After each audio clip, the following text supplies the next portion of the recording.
So let's check this again. We can go to the Edit Plan option, click on the bay, Edit Wall Details, and we see 17 to 47.5 metres. Further along, we have 17 to 18. And finally, 0 to 18 in that bay. So those are our bay measurements now. Now let's save our work. We go to iScaf, File, Save As, and we're prompted to give it a name. Let's call it Commercial.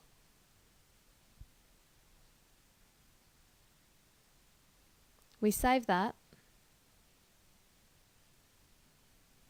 and now build to 3D.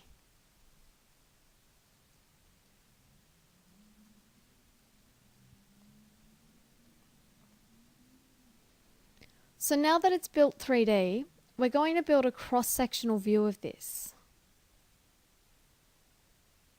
That, by the way, is a wall tie. So to build a sectional view, we go right next to the Build 3D icon on our toolbar to the Create section after 3D. That's defining a section, so let's call it Section A, and we want to select Mirror.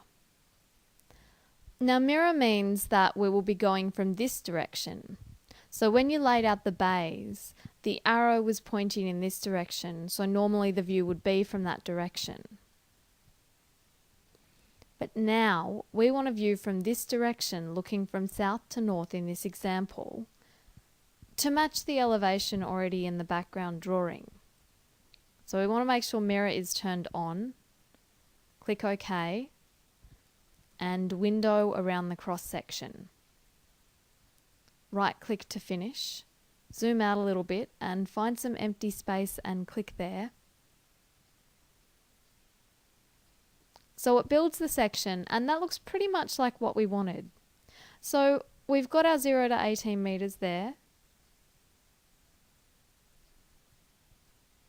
Our joining bay going from 17 to 18 metres and then continuing up from there all the way to about 47.5. And there's our man at the very top. So now let's zoom out. We're going to turn our layers back on. So we go back to our plot setup area, go to the toolbar and turn our overlay layer back on. Just a quick reminder that the background image can be made darker or lighter with the transparency or fade options as per previous instructions. Now we go back to our elevation.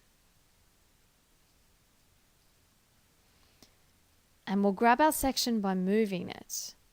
So click on this move command right here, click on the elevation and zoom in there.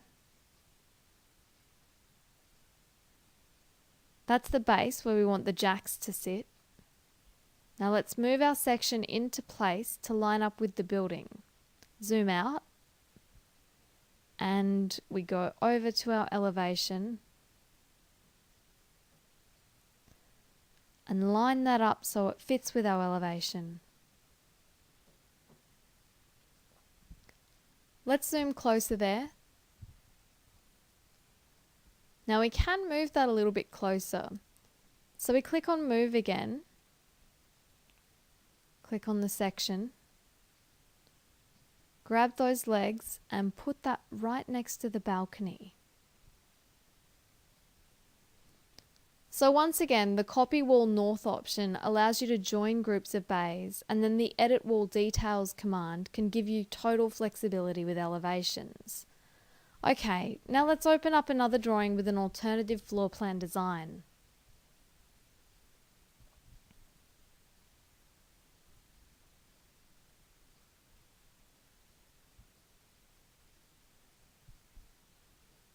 This shows another example of the same building where we have the bays fitting in quite nicely following the 8th level floor plan.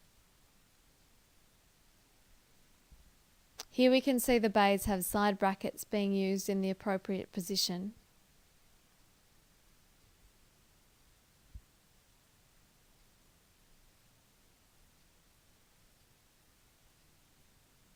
Here are the side brackets. So as you can see, it's quite a good design.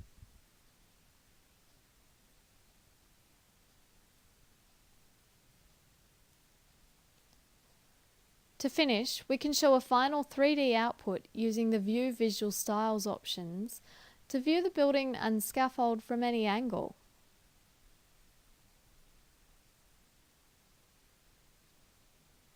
This concludes our training for our multi-floor plan scaffold.